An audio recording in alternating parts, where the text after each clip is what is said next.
बहुत समय पहले की बात है।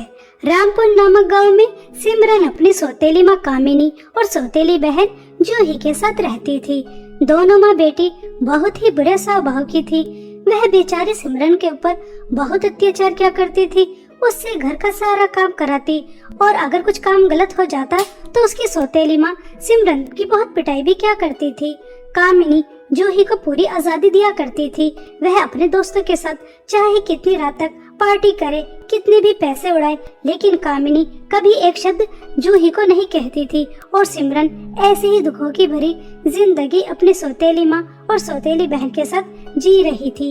एक दिन सिमरन अपनी सौतेली माँ से कहती है, माँ, सर्दी आ चुकी है, इस स्टोर में मुझे बहुत ठंड लगती है। अगर मुझे कंबल या रजाई मिल जाए तो मेरी ठंड कुछ कम हो जाएगी। पूरी रात मैं ठंड से कांपती रहती हूँ। लकड़ी जलाकर अपनी सर्दी कम कर लिया कर। मनहूस बचपन में ही अपनी माँ को खा गई और जब इससे भी पेट नहीं भरा तो अपने पिता को खा गई। तो जैसे मनहूस लड़कियों को कुछ नहीं मिलता। मैंने अपने घर में सिर्फ तुझे इसलिए बर्दाश्त करके रखा है कि मुझे और मेरी बेटी को कोई काम नहीं करना पड़ता। अगर किसी नौकरानी को रखूंगी तो 2 पैसे बाहर जाएंगे। मैंने तुझे कल गेहूं पीसने के लिए दिए थे, आटा कहाँ है? महारानी को रजाई चाहिए। माँ, गेहूं नहीं पीसे, आज रात को पीस दूंगी। कल जूही दीदी ने अपने रूम को साफ कराया था, अपनी अलमारी साफ कराई थी, तो सारा समय वहीं लग गया। आज सभी गेहूं पीस दूंगी, सुबह तक आपको आटा मिल जाएगा। हाँ, सुबह तक आटा मिल जाना चाहिए, वरना तुझे अच्छी तरह से पता है कि मैं तेरी कितनी पिटाई करूंगी। ऐसा कहकर कामिनी वहाँ से चली जाती है और सिमरन झाड़ू पोंछा, कपड़े धोना, इस्त्री करना सब काम करके अपने स्टोर रूम में अपने हिस्से का खाना लेकर चली जाती है और गार्डन से कुछ लकड़ियाँ इकट्ठा करती है और उन्हें जलाकर उसी के सामने बैठकर खाना खाती है। और कुछ समय बाद आग के सामने बैठकर ही सारे गेहूं चक्की पर पीसती है। गेहूं पीसते पीसते सिमरन के हाथ में छाले निकल आते हैं और सिमरन चक्की के पास बैठी बैठी ही सो जाती है। सुबह के 8 बज जाते हैं, लेकिन उसकी आंखें नहीं खुलती। तभी जूही बहुत गुस्से में सिमरन के पास आती है और उससे कहती है, क्यों नौकरानी, तुझे एक बार की बात समझ में नहीं आती? माँ ने तुझे कितनी बार कहा है कि तुझे सुबह को 5 बजे उठना है, 8 बजे नहीं। मम्मी और मुझे कितनी भूख लगी है, तुझे इस बात की जरा भी चिंता नहीं है। चल जल्दी से हमारे लिए नाश्ता तैयार कर। और हाँ, ये रहा मेरा सुंदर लहंगा, इस पर इस्त्री भी कर देना। और उसके बाद तुझे मेरे मैनिक्योर और पेडिक्योर भी करना है। मेरा मुंह क्या देख रही है, चल काम पर लग जा। जूही दीदी, मैंने पूरी रात गेहूं पीसे हैं, जिसकी वजह से मेरे हाथों में छाले निकल आए। अगर मैं दवाई लगाकर थोड़ी देर आराम कर लूंगी तो उसके बाद मैं आपके लहंगे पर इस्त्री भी कर दूंगी और आपका मैनिक्योर और पेडिक्योर भी कर दूंगी। लेकिन दीदी, नाश्ता आप खुद बना लो। क्या कहा? नाश्ता और मैं बना लूं? तेरा दिमाग तो खराब नहीं हो गया? मैं घर की शहजादी हूँ और शहजादियाँ कभी काम नहीं किया करती। तेरे हाथ में छाले निकल रहे हैं, इससे हमें कोई फर्क नहीं पड़ता। चुपचाप हमारा नाश्ता तैयार कर और उसके बाद जो काम दिया है उसे खत्म कर। आई बड़ी आराम करने वाली, चल यहाँ से।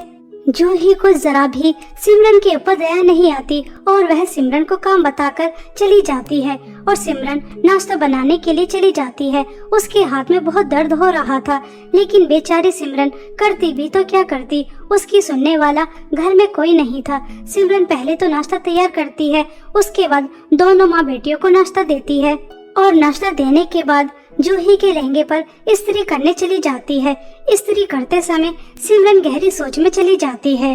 अगर आज माता पिताजी जिंदा होते तो कितना अच्छा होता। मैं अपनी सौतेली माँ और सौतेली बहन का अत्याचार नहीं सह रही होती। मुझसे घर का कितना ज्यादा काम करवाया जाता है, जैसे मैं इंसान ही ना हूँ।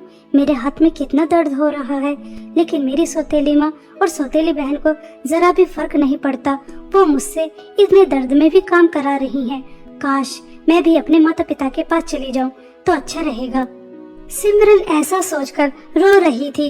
तभी सिमरन को किसी चीज के जलने की बू आती है। जैसे ही सिमरन लहंगे की तरफ देखती है तो पूरा लहंगा पूरी तरह से जल चुका था। ये देखकर सिमरन घबरा जाती है, क्योंकि उसे अच्छी तरह से पता था इस लहंगे की उसे बहुत महंगी कीमत चुकानी पड़ेगी। अरे नहीं, ये क्या अनर्थ हो गया। अगर इसके बारे में जूही दीदी और माँ को पता चल गया तो पता नहीं वो मेरे साथ क्या करेंगी। कहीं मुझे जान से ही न मार दें। ऐसा कहकर सिमरन बहुत घबरा रही थी। तभी वहाँ पर जूही आ जाती है और अपने लहंगे को जला देखकर आग बबूला हो जाती है और वह सिमरन के एक जोर से थप्पड़ मारती है और चिल्लाकर अपनी माँ को बुलाती है। मम्मी मम्मी जल्दी से यहाँ आओ, देखो इस नौकरानी ने मेरा कितना सुंदर लहंगा जला दिया। इस नौकरानी की पहले ही मेरी इस लहंगे पर नजर थी और इसने जानबूझकर मेरा लहंगा जला दिया। मम्मी जी जल्दी से यहाँ आओ। जूही की आवाज सुनकर कामिनी भाग कर आती है। तभी जूही कामिनी को सब बताती है किस तरह से सिमरन ने उसका कीमती लहंगा जला दिया। तभी कामिनी इस्त्री उठाकर सिमरन के हाथ पर लगा देती है। तभी सिमरन रोते हुए अपनी सौतेली माँ से कहती है, माँ ये आपने क्या कर दिया, मुझे कितनी जलन हो रही है। आपने मेरा हाथ जला दिया, पहले ही मेरे हाथ में छाले निकल रहे थे और आपने इस्त्री लगा दी है। मुझे बहुत दर्द हो रहा है। ये लहंगा मैंने जानबूझकर नहीं जलाया। आप दोनों मेरे ऊपर इतना जुल्म और अत्याचार क्यों करती हो? मैं भी तो इस घर की बेटी ही हूँ, सौतेली हूँ, लेकिन हूँ तो आपकी बेटी ही। मैंने कभी तुझे अपनी बेटी नहीं समझा। तू नौकरानी है तो नौकरानी ही रहेगी। पहले ही मेरी बेटी का इतना सुंदर लहंगा जला दिया, अब तुझे एक हफ्ते तक अन्न का एक दाना नहीं मिलेगा। तब तुझे पता चलेगा कि नुकसान करने की क्या कीमत चुकानी पड़ती है, मनहूस। ऐसा कहकर जूही और कामिनी वहाँ से चली जाती हैं और बेचारी सिमरन रोते हुए अपने जले हाथ पर ठंडा पानी डालती है, उस पर टूथपेस्ट लगाती है और उसके बाद अपनी माँ की तस्वीर को देखकर बहुत रोती है। ऐसे ही कुछ दिन बीत जाते हैं। एक दिन गांव में राजमहल द्वारा अनाउंसमेंट होती है। सुनो सुनो गाँव वासियों, राजमहल की रानी अपने बेटे की शादी कराना चाहती हैं, इसलिए वह बहुत बड़ी पार्टी का आयोजन कर रही हैं। इस गांव की सभी सुंदर लड़कियों को इस पार्टी में आमंत्रित किया जाता है। सभी लड़कियां सुंदर सुंदर लहंगे पहनकर इस पार्टी में आएंगी। रानी को जो भी सुंदर लड़की अपने बेटे के योग्य लगेगी वे उससे राजकुमार की शादी कराएंगी। यह अनाउंसमेंट सुनकर गांव की सभी लड़कियां खुश हो जाती हैं और गांव की सभी लड़कियां अपनी अपनी तैयारियों में जुट जाती हैं। वहीं दूसरी तरफ जूही अपने लिए बहुत सुंदर लहंगा खरीद कर लेकर आती है और अपनी माँ को दिखाती है। मम्मी आपको पता है पूरे गांव में सबसे ज्यादा सुंदर मैं ही हूँ। राजकुमार की शादी तो मुझसे ही होगी। देखिए मैं कितना सुंदर लहंगा लेकर आई हूँ। ये लहंगा पहनकर तो मैं और भी ज्यादा सुंदर लगूंगी। और हाँ मम्मी, इस सिमरन की बच्ची से इस लहंगे को दूर ही रखना, कहीं पहले की तरह इस लहंगे को भी न जला दे। हाँ मेरी बच्ची, इस सुंदर लहंगे को मैं उस मनहूस से दूर ही रखूंगी। और मेरी प्यारी बच्ची, इसमें कोई शक ही नहीं है, राजकुमार से शादी तो तुमसे ही होगी। मेरी शहजादी बिटिया बहुत जल्द एक राजकुमारी बनने वाली है। मेरी बेटी राज करेगी, राज। ऐसा कहकर दोनों माँ बेटी बहुत खुश होती हैं और जूही अपने लहंगे को अपने रूम में रखने चली जाती है। यह बातें सुनकर सिमरन को बहुत दुख होता है। गांव की सभी सुंदर लड़कियां लहंगे पहनकर राजमहल में जाएंगी और वह नहीं जा पाएगी। यह सोचकर सिमरन अपने माता पिता को याद कर कर बहुत रोती है। माँ, आप हमेशा कहती थी कि मेरी शादी एक राजकुमार से होगी, क्योंकि मैं किसी राजकुमारी से कम नहीं लगती। देखिए ना माँ, आपकी बेटी के साथ क्या हो रहा है। आपको तो स्वर्ग से सब दिखाई दे रहा होगा कि मेरी सौतेली माँ और सौतेली बहन मेरे ऊपर कितना जुल्म करती है। ऐसा कहकर सिमरन बहुत रोती है। तभी उसके स्टोर रूम में बहुत सुंदर एक परी आती है और वह परी सिमरन से कहती है, सिमरन तुम्हें उदास होने की जरूरत नहीं है। तुम्हारी माँ ने तुम्हारी पुकार सुन ली है। उन्होंने मुझे तुम्हारी मदद के लिए तुम्हारे पास भेजा है। तुम्हारी माँ ने तुम्हारे लिए ये सुंदर जादुई लहंगा दिया है। इसे पहनकर तुम राजमहल जाओगी। सच में परी, तुम्हें मेरी माँ ने मेरी मदद के लिए भेजा है। मेरी माँ कितनी अच्छी है। परी, आपको पता है पूरे संसार में माँ से अच्छा कोई नहीं होता। परी, तुम्हारा भी बहुत बहुत धन्यवाद। आप मेरे लिए मेरी माँ का आशीर्वाद लेकर आई हैं इस जादुई लहंगे के रूप में। अब मैं इस जादुई लहंगे को पहनकर राजमहल में जाऊंगी। मैं बहुत खुश हूँ। सिमरन को जादुई लहंगा देकर परी गायब हो जाती है और जैसे ही सिमरन वह जादुई लहंगा पहनती है तो सिमरन बहुत ही ज्यादा सुंदर हो जाती है, बिल्कुल एक राजकुमारी की तरह। उसके जितने भी जख्म होते हैं वो भी ठीक हो जाते हैं और अब वह दिन भी आ ही जाता है जिस दिन गांव की सभी लड़कियों को सुंदर सुंदर लहंगे पहनकर राजमहल की पार्टी में जाना था। गांव की सभी लड़कियां और जूही बहुत अच्छे से तैयार होकर राजमहल चली जाती हैं और कुछ समय बाद सिमरन भी अपना जादुई लहंगा पहनकर राजमहल चली जाती है। सिमरन बिल्कुल भी किसी के पहचानने में नहीं आ रही थी। तभी सिमरन को देखकर जूही अपनी माँ से कहती है, मम्मी ये सुंदर लड़की कौन है? आज से पहले तो मैंने कभी अपने गांव में इतनी सुंदर लड़की नहीं देखी, तो फिर ये कौन है? अरे बेटा, ये कोई आम लड़की नहीं है, ये किसी राजघराने की लड़की दिखती है। जरूर रानी ये राजकुमार से मिलने आई होगी। तुम चिंता मत करो, राजकुमार से तो शादी तुम्हारी ही होगी। वहीं दूसरी तरफ सिमरन बहुत खुश थी। वह राजमहल में बहुत एंजॉय करती है। कुछ समय बाद राजकुमार और रानी भी आ जाते हैं। राजकुमार की नजर जैसे ही सिमरन पर जाती है, वह पहले ही नजर में सिमरन को पसंद करने लगे थे। राजकुमार राजमहल में उपस्थित सभी लड़कियों को छोड़कर सिमरन के पास जाते हैं और उसे डांस के लिए पूछते हैं। सिमरन राजकुमार के साथ डांस करने के लिए तैयार हो जाती है और दोनों डांस करते हैं। रानी समझ जाती है कि राजकुमार को सिमरन पसंद है, इसलिए कुछ समय बाद रानी एक अनाउंसमेंट करती है, हमने इस पार्टी का आयोजन जिस मकसद के लिए किया था वह हमारा पूरा हो चुका है। हमारे बेटे राजकुमार के लिए हमें लड़की मिल चुकी है। हम अपने बेटे राजकुमार की शादी सिमरन से कराना चाहते हैं। यह अनाउंसमेंट सुनकर सिमरन खुश हो जाती है कि उसकी शादी एक राजकुमार से होगी। उसकी माँ ने जो बचपन में कहा था वह बात पूरी हो गई। कामनी और जूही को भी पता चल जाता है कि सुंदर दिखने वाली लड़की कोई राजघराने की बेटी नहीं थी, ये तो सिमरन है जिसे उन्होंने नौकरानी बना के रखा था। दोनों माँ बेटी हाथ मलती रह जाती हैं। उन्होंने क्या क्या सोचा था, उन्हें कुछ भी नहीं मिलता और उन्हीं के सामने बहुत धूमधाम से सिमरन की शादी राजकुमार से हो जाती है। आज सिमरन बहुत खुश थी कि वह अपनी सौतेली माँ और सौतेली बहन के जुल्म और अत्याचार से बाहर निकल आई, सिर्फ जादुई लहंगे की मदद से।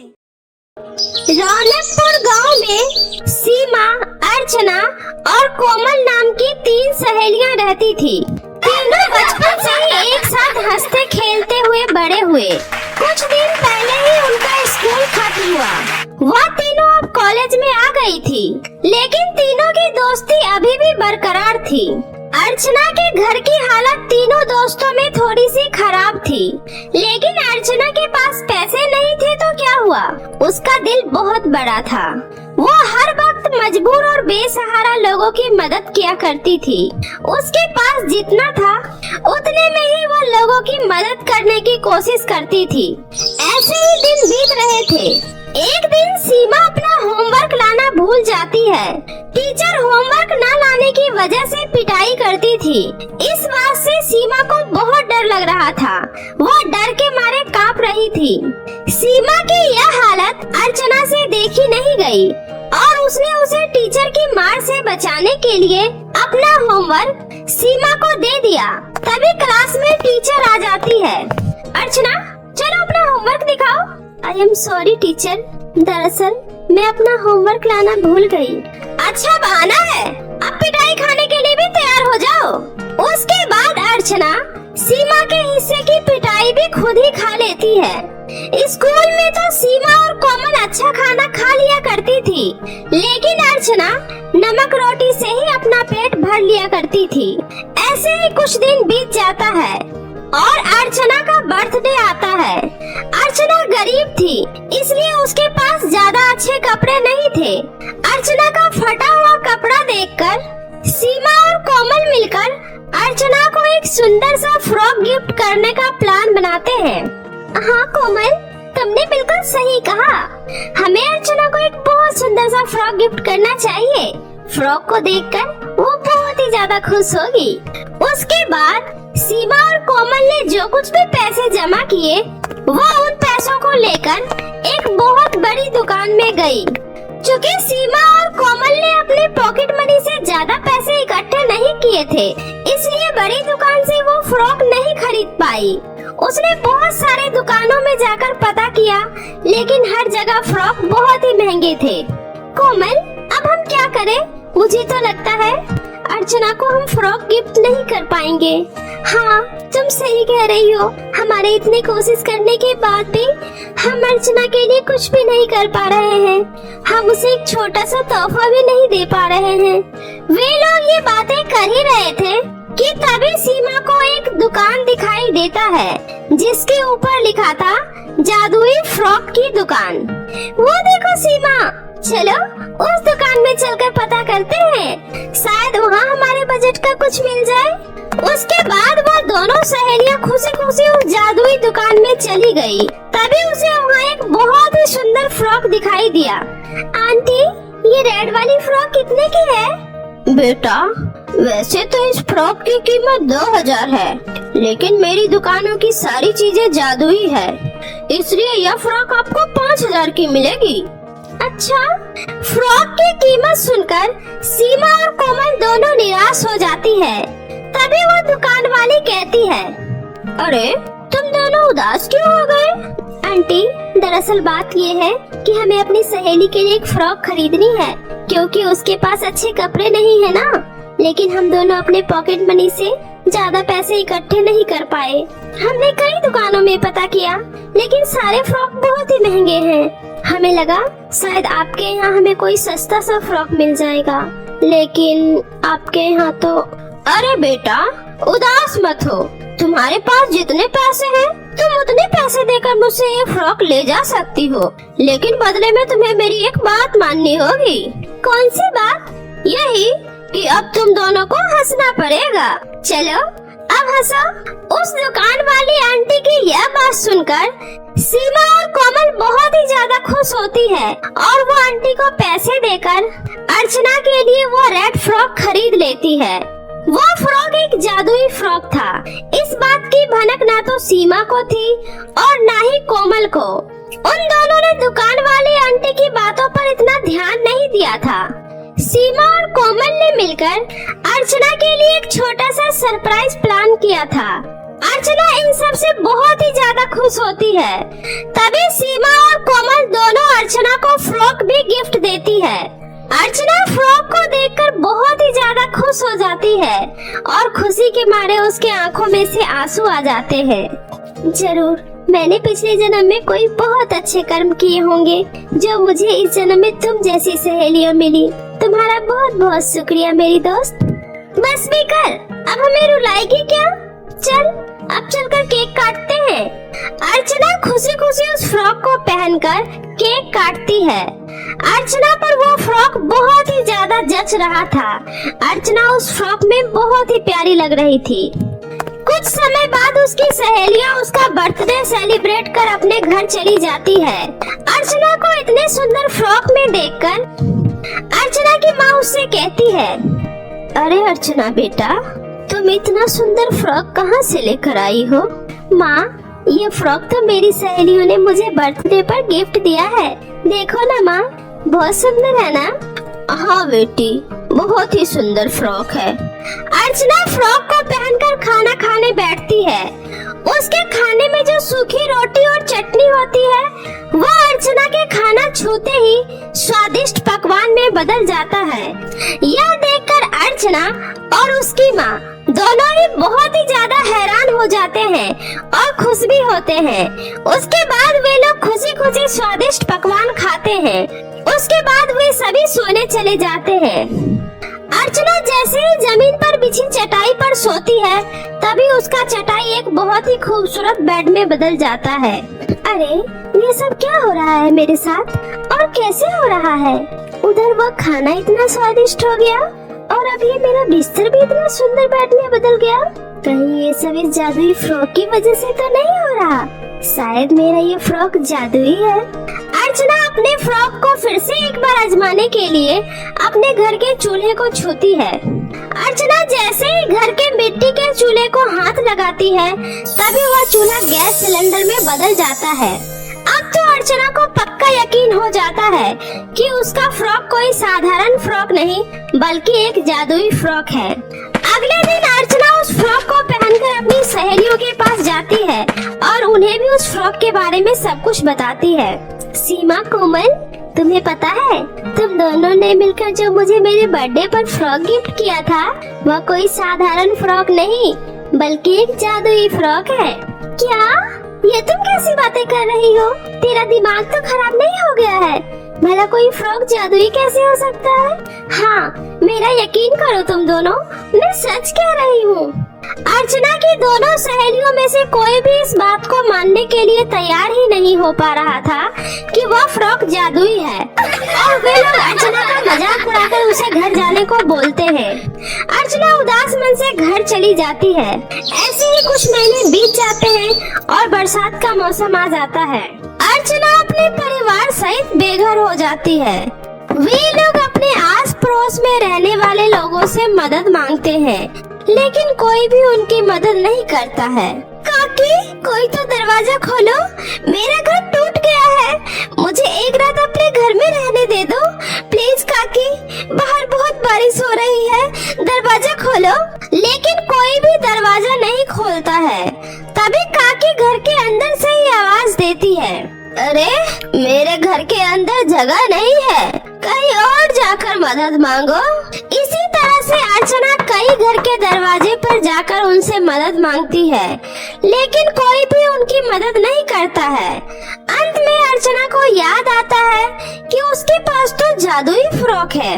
अर्चना भागकर अपने घर के अंदर जाती है और किसी तरह से टूटे फूटे घर में से अपना फ्रॉक ढूंढकर निकालती है, और फिर उस फ्रॉक से कहती है, हे जादुई फ्रॉक, अब तुम ही मेरी आखिरी आस हो, अब तुम ही मेरी मदद कर सकती हो। भला इतनी तेज बरसात में हम सब कहाँ जाएंगे? प्लीज जादुई फ्रॉक, हमारी मदद करो।